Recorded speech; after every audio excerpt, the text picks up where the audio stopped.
ಅನ್ನೋ ದೃಷ್ಟಿಯಿಂದ ಆ ಡ್ಯಾಮ್ನ ಸೇಫ್ಟಿಗೋಸ್ಕರ ಅಲ್ಲಿ ಏನು ನಮ್ಮ 2-3 ಅಡಿನ ಸ್ವಲ್ಪ ಕಂಟ್ರೋಲ್ ಇಟ್ಕೊಂಡು 3-4 ಕಂಟ್ರೋಲ್ ಇಟ್ಕೊಂಡು ಆ ಕಬ್ರಿನ ನಾವು ನೀರನ್ನು ಹೊರಗಡೆ ಹೋಗಲಿಕ್ಕೆ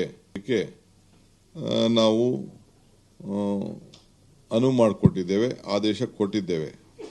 ಸೊ ಇವತ್ತು ಕಬಿನಿಲಿ ಈಗಾಗಲೇ ಫುಲ್ ಇದೆ, ಅದು ಕೂಡ ತಮಗೆಲ್ಲ ಗೊತ್ತಿದೆ. ಇವತ್ತು ಇನ್ನೊಂದು ಬಹಳ ಪ್ರಮುಖವಾದಂಥ ವಿಚಾರ ಏನಪ್ಪ ಅಂದರೆ, ಎಲ್ಲ ಸಂಸತ್ ಸದಸ್ಯರು ಮತ್ತು ಎಲ್ಲ ವಿರೋಧ ಪಕ್ಷದ ನಾಯಕರು ಎಲ್ಲರೂ ಕೂಡ ಸರ್ಕಾರಕ್ಕೆ ನಾವು ಒಮ್ಮತದ ನಿಮ್ಮ ತೀರ್ಮಾನಕ್ಕೆ ನಾವು ಬದ್ಧರಾಗಿದ್ದೇವೆ. ಇನ್ನು ಕೆಲವು ಸಲಹೆಗಳನ್ನು ಕೊಟ್ಟಿದ್ದಾರೆ.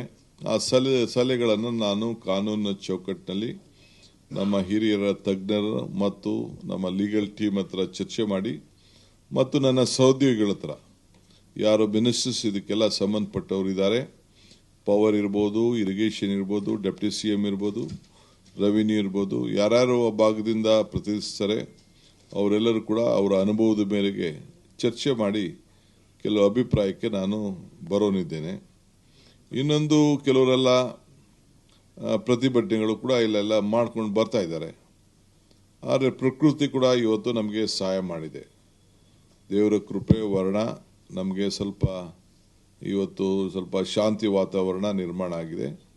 ಸೊ ನಾನೊಂದು ರಿಕ್ವೆಸ್ಟ್ ಮಾಡ್ಕೊಳ್ತಾ ಇದ್ದೀನಿ ಎಲ್ಲ ಸಂಘಟನೆಗಳಿಗೆ, ಕನ್ನಡ ಸಂಘಟನೆಗಳು, ರೈತರು ಮತ್ತು ವಿರೋಧ ಪಕ್ಷದ ನಾಯಕರುಗಳಿಗೆ, ಜನತಾದಳದ ನಾಯಕರುಗಳಿಗೆ, ಅವರೆಲ್ಲ ಕೂಡ 13ನೇ ತಾರೀಕು ಬಂದ್ ಬಗ್ಗೆ ಕರೆದಿದ್ದಾರೆ.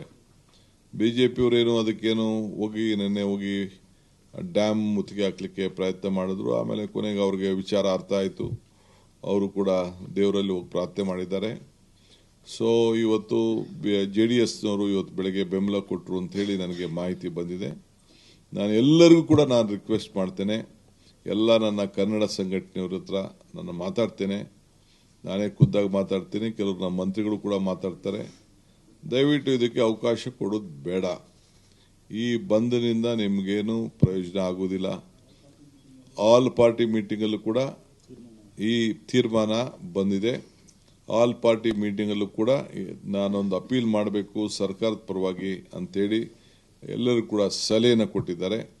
ಆ ಸಲಹೆ ಮೇರೆಗೆ ನಾನು ಎಲ್ಲರೂ ಕೂಡ ನಿಮಗೆ ಬಂದಿಂದ, ಯಾಕೆಂದರೆ ನಾವು ಏನು ಪ್ರಯೋಜನ ಆಗೋದಿಲ್ಲ. ಯಾರ ಮೇಲೆ ಸರ್ಕಾರನೇ ನಿಮ್ಮ ಪರವಾಗಿ ನಿಂತಿರುವಾಗ, ಸರ್ಕಾರ ಮತ್ತು ಪ್ರಕೃತಿ ಎರಡೂ ಕೂಡ ನಿಮ್ಮ ಜೊತೆಯಲ್ಲಿ ನಿಂತಿರುವಾಗ ಇದಕ್ಕೆ ದಣು ತಗೊಳ್ಬಾರ್ದು ಅಂತೇಳಿ ನಾನು ಮನವಿಯನ್ನು ನಾನು ಈ ಸಂದರ್ಭದಲ್ಲಿ ಮಾಡಲಿಕ್ಕೆ ನಾನು ಪ್ರಯತ್ನ ಮಾಡ್ತಾ ಇದ್ದೇನೆ.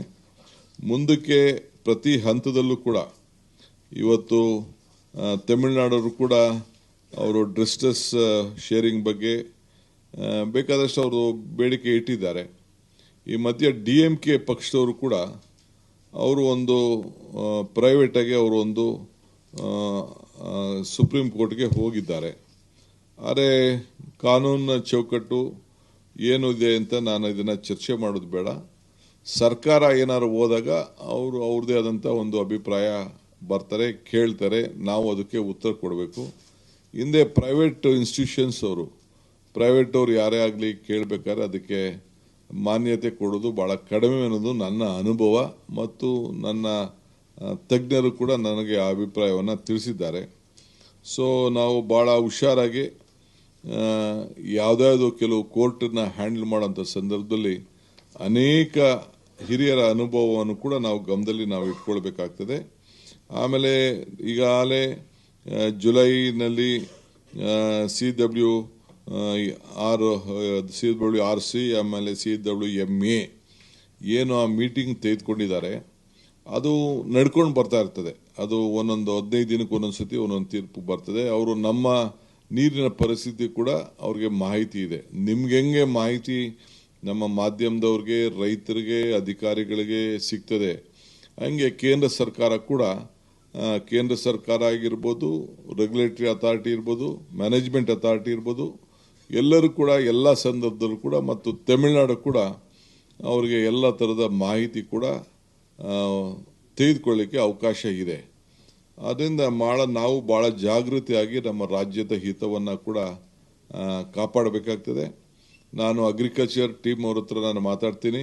ವ್ಯವಸಾಯಕ್ಕೆ ಸಂಬಂಧಪಟ್ಟಂತೆ ಯಾವ ರೀತಿ ಮಾರ್ಗದರ್ಶನ ಕೊಡಬೇಕು ಅವರು ಕೂಡ ನಾವು ರೈತರಿಗೆ ಕೊಡ್ತೇವೆ. ನಮ್ಮ ಹಿತ ರೈತರನ್ನ ರಕ್ಷಣೆ ಮಾಡೋಂಥದ್ದು, ಮಾರ್ಗದರ್ಶನ ಕೊಡಬೇಕಾದ್ದು ಆ ಕೆಲಸ ಕೂಡ ಭಾಳ ಯೋಚನೆ ಮಾಡಿ. ಸೊ ಯಾವತ್ತೂ ಕೂಡ ನಮ್ಮ ರೈತರಿಗೆ ಲಾಸ್ ಆಗಬಾರ್ದು. ಆಮೇಲೆ ಗಮನ ಡ್ಯಾಮಿನ ಪರಿಸ್ಥಿತಿ ನೋಡಿಕೊಂಡು ಮತ್ತು ಬರಗಾಲದಲ್ಲಿ ಏನು ಪ್ರೈಮ್ ಮಿನಿಸ್ಟ್ರೇ ನಮಗೆಲ್ಲ ಮುಂದೆ ವಾರ್ನಿಂಗ್ ಕೊಟ್ಟಿದ್ರು, ಅದು ಕೂಡ ಗಮನದಲ್ಲಿಟ್ಕೊಂಡು ನಾವು ಬೆಳೆಗಳನ್ನು ಯಾವ್ಯಾವ ಬೆಳೆ ಹಾಕಬೇಕು ಅಂತೇಳಿ ನಮ್ಮ ಅಗ್ರಿಕಲ್ಚರ್ ಯೂನಿವರ್ಸಿಟಿ ಮತ್ತು ನಮ್ಮ technical team, agriculture technical team ಅವರು ಕೂಡ ನಾವು ರೈತರಿಗೆ ಆ ಜಿಲ್ಲೆಗೆ ಸಂಬಂಧಪಟ್ಟಂತೆ ಪ್ರತ್ಯೇಕವಾಗಿ ಆ ಜಿಲ್ಲೆಗೆ ಏನೇನು ಆಗಬೇಕು ಅನ್ನೋದನ್ನು ಅವ್ರಿಗೆ ಮಾರ್ಗದರ್ಶನ ಕೊಡುವಂಥ ಕಾರ್ಯಕ್ರಮ ಕೂಡ ನಾವು ರೂಪಿಸ್ತೇವೆ ಅನ್ನೋ ಮಾತನ್ನು ಈ ಸಂದರ್ಭದಲ್ಲಿ ಹೇಳಲಿಕ್ಕೆ ವಹಿಸ್ತೇನೆ. ಆದರೆ ನನ್ನ ಒಂದು ಭಾಳ ಸಂತೋಷ, ಎಲ್ಲರೂ ಕೂಡ ಬಂದು ರಾಜ್ಯದ ಹಿತಕ್ಕೆ ಅವರು ಕೈ ಜೋಡಿಸಿದ್ದಾರೆ. ಗೌರವಾನ್ವಿತ ಪ್ರಧಾನಮಂತ್ರಿಗಳಾಗಿದ್ದಂಥ ದೇವೇಗೌಡರು ಕೂಡ ನಾನು ಬರಲಿಕ್ಕೆ ಸಾಧ್ಯ ಇಲ್ಲ, ನಾನು ಇವರು ನಮ್ಮ ಪಕ್ಷದ ಪರವಾಗಿ ಎಚ್ ಡಿ ಕುಮಾರಸ್ವಾಮಿ ಮತ್ತು ಶಾಸಕಾಂಗ ಪಕ್ಷದ ನಾಯಕರುಗಳು ಬಂದು ಪಾರ್ಟಿಸಿಪೇಟ್ ಮಾಡ್ತಾರೆ ಅಂತೇಳಿ ಅವರು ತಿಳಿಸಿದ್ದಾರೆ. ಈ ಮಧ್ಯದಲ್ಲಿ ನಾನು ಜೋಸೆಫ್ ವಿಜಯ್ರವರು ಕಾರ್ಯಕ್ರಮನ ಮುಂದೂಡಬೇಕು ಅಂತೇಳಿ ರಿಕ್ವೆಸ್ಟ್ ಮಾಡ್ಕೊಂಡಿದ್ದೆ, ಅದು ಕೂಡ ಅವರು ಒಪ್ಪಿದ್ದಾರೆ. ಬೆಳಗ್ಗೆ BJP ಅಧ್ಯಕ್ಷರು ಕೂಡ ಅವ್ರಿಗೊಂದು ಪತ್ರ ಬರೆದಿದ್ದಾರೆ, ಅವರು ಅನೇಕ ವಿಚಾರಗಳನ್ನು ಕೊಟ್ಟಿದ್ದಾರೆ. ನಾನು ಅದಕ್ಕೆ ಕಾಮೆಂಟ್ ಮಾಡೋಕ್ಕೆ ಹೋಗಲ್ಲ, ಅವರು ಏನು ಬೇಕಾದ್ರೂ ಅವರ ಅನುಭವದಲ್ಲಿ ಅವರು ಕೆಲವರು ಮಾತಾಡಿದ್ದಾರೆ. ಸೊ ನಾವು ಒಟ್ಟಾರೆ ಸೇರಿ ಭಾಳ ಸೌಹಾರ್ದತೆಯಿಂದ ನಮ್ಮ ಸಮಸ್ಯೆನ ಬಗೆಹರಿಸ್ಕೊಡ್ಬೇಕು ಅನ್ನೋದು ನಮ್ಮ ಸರ್ಕಾರದ ಅಭಿಪ್ರಾಯ ಇದೆ. ಸೊ ಅದಕ್ಕೆ ಪ್ರತಿ ಹಂತದಲ್ಲೂ ಕೂಡ ರೈತರು ಕೂಡ ಚರ್ಚೆ ಮಾಡಬೇಕಾಗ್ತದೆ, ಜನರ ಪ್ರತಿನಿಧಿಗಳು ಕೂಡ ಚರ್ಚೆ ಮಾಡಬೇಕಾಗ್ತದೆ, ಮತ್ತು ನಮ್ಮ ಲೀಗಲ್ ಟೀಮ್ ಜೊತೆಗೆ ನಮ್ಮ ಅಧಿಕಾರಿಗಳು ಕೂಡ ಅವರನ್ನು ಕೂಡ ಎಲ್ಲರನ್ನು ವಿಶ್ವಾಸಕ್ಕೆ ತೆಗೆದುಕೊಂಡು ರೈತರ ಬೆಳೆ ಮತ್ತು ನೀರು ಯಾವ ಸಂದರ್ಭದಲ್ಲಿ ಬಿಡಬೇಕು, ಆ ರೈತರಿಗೆ ಏನು ಮಾರ್ಗದರ್ಶನ ಕೊಡಬೇಕು, ಆ ನಿಟ್ಟಿನಲ್ಲಿ ನಮ್ಮ ಸರ್ಕಾರ ಬದ್ಧವಾಗಿದೆ. ಇನ್ನು ಬರಗಾಲದ ಛಾಯೆ ಇನ್ನು ಇದೆ. ನಾವು ಬರಗಾಲದ ಘೋಷಣೆ ಮಾಡೋ ವಿಚಾರ, ಮತ್ತೊಂದು ವಿಚಾರ ಈಗ ಸದ್ಯಕ್ಕೆ ಈಗ ತೀರ್ಮಾನ ತೆಗೆದುಕೊಳ್ಳೋಕ್ಕಾಗೋದಿಲ್ಲ. ಆಗಸ್ಟ್ ಎಂಡ್ ಅಷ್ಟೊತ್ತಿಗೆ ನಾವು ಸರಿಯಾದ ರೀತಿಯಲ್ಲಿ ಮಾಹಿತಿಯನ್ನು ಪಡ್ಕೊಳ್ಬೇಕು. ನಮ್ಮ ಎಲ್ಲ ಮಿನಿಸ್ಟರ್ಸ್ ಕೂಡ ಈಗಾಗಲೇ ನಮ್ಮ ಜಿಲ್ಲೆಗಳಿಗೆ ಭೇಟಿಯನ್ನು ಕೊಟ್ಟು ಅವ್ರದ್ದೇ ಆದಂಥ ವರದಿಯನ್ನು ಕೂಡ ಅವರು ಕೊಡ್ತಾ ಇದ್ದಾರೆ. ಇನ್ನು ಮುಂದೊಂದು ದಿನದಲ್ಲೂ ಕೂಡ ಎಲ್ಲ ಮಂತ್ರಿಗಳು ಕೂಡ ಅವ್ರು ಹೋಗಿ ತೆರಳಿ ಅವರು ಕೂಡ ಎಲ್ಲ ರೈತರ ಹತ್ರ ಚರ್ಚೆ ಮಾಡಿ ವಾಸ್ತವಾಂಶವನ್ನು ಆ ಪ್ರತಿಯೊಂದು ತಾಲೂಕಲ್ಲೂ ಕೂಡ ತಿಳ್ಕೊಂಡು ಅವರು ಕೂಡ ನನಗೆ ವರದಿಯನ್ನು ಕೊಡ್ತಾರೆ. ಅದಾದಮೇಲೆ ರೆವಿನ್ಯೂ ಮಿನಿಸ್ಟ್ರು ಅದನ್ನೆಲ್ಲ ಅಸೆಸ್ ಮಾಡಿ ಟೆಕ್ನಿಕಲ್ ಆಗಿ ಏನು ಕೇಂದ್ರ ಸರ್ಕಾರದ ಗೈಡ್ಲೈನ್ಸ್ ಏನಿದೆ, MDRC ಗೈಡ್ಲೈನ್ಸ್ ಏನಿದೆ ಅದನ್ನೆಲ್ಲ ಕೂಡ ಗಮನದಲ್ಲಿ ಇಟ್ಕೊಂಡು ಅವರು ಕೂಡ ನಿಮ್ಗೇನು ಸಂದೇಶವನ್ನು ಕೊಡಬೇಕು ಕೊಡ್ತಾರೆ. ಅದಕ್ಕೆ ಮಾಡೋಕ್ಕಿಂತ ಮುಂಚಿತವಾಗಿ ಕ್ಯಾಬಿನೆಟ್ ಕೂಡ ಅವರು ಮಂಡಿಸ್ತಾರೆ. ಕ್ಯಾಬಿನೆಟಲ್ಲಿ ಕೂಡ ನಾವು ಅದನ್ನೆಲ್ಲ ಕೂತ್ಕೊಂಡು ಚರ್ಚೆ ಮಾಡಿ, ನನಗೆ ಯಾವುದೋ ಒಂದು ತಾಲೂಕು ಬೇಕು ಅಂತ ನಾನು ಸೇರಿಸ್ಲಿಕ್ಕೆ ಆಗೋದಿಲ್ಲ, ಇಲ್ಲ ಯಾವುದೋ ಒಂದು ತಾಲೂಕು ಬಿಡಿ ಅಂತ ಹೇಳಿದ್ರು ಬಿಡ್ಲಿಕ್ಕೆ ಸಾಧ್ಯ ಇಲ್ಲ. ಇರೋ ಅಂಥ ಏನು ಒಂದು ವಾಸ್ತವಾಂಶ ಏನಿದೆ, ನೀರಿನ ಮತ್ತು ಹವಾ ಮತ್ತು ಮಳೆ ಇದನ್ನೆಲ್ಲ ಕೂಡ ಗಮನದಲ್ಲಿ ಇಟ್ಕೊಂಡು ಅದನ್ನೇ ಹೇಳಿದೆ, ಸೆಂಟ್ರಲ್ದು ಒಂದು ಏನೊಂದು ಗೈಡ್ಲೈನ್ಸ್ ಇದೆ, ಮಾನದಂಡ ಏನಿದೆ ಅದರ ಮೇಲೇ ನಮ್ಮ ರೆವಿನ್ಯೂ ಮಿನಿಸ್ಟ್ರು ತೀರ್ಮಾನ ಮಾಡಬೇಕಾಗ್ತದೆ. ನಮ್ಮ ಆಪೋಸಿಷನ್ ಲೀಡರ್ ಸಾಹೇಬರು ಹೇಳ್ತಾ ಇದ್ರು, ನಾವು ಇದನ್ನು ಮಾಡಬೇಕು, ಅನೌನ್ಸ್ ಮಾಡಬೇಕು, ಘೋಷಣೆ ಮಾಡಬೇಕು ಅಂತ. ಪಾಪ ಅವರು ಕೂಡ ರೆವಿನ್ಯೂ ಮಿನಿಸ್ಟರ್ ಆಗಿದ್ದವರು, ಅವ್ರಿಗೂ ಅಪಾರವಾದಂಥ ಅನುಭವ ಇದೆ. ರಾಜಕೀಯವಾಗಿ ಮಾತಾಡ್ತಾರೆ, ನಾನು ಅದನ್ನು ತಲೆ ಕೆಡಿಸ್ಕೊಳ್ಳೋದು ಬೇಡ. உடனுக்குடன் செய்திகளை தெரிந்து கொள்ள சன் நியூஸ் பெல் ஐகானை கிளிக் பண்ணுங்க.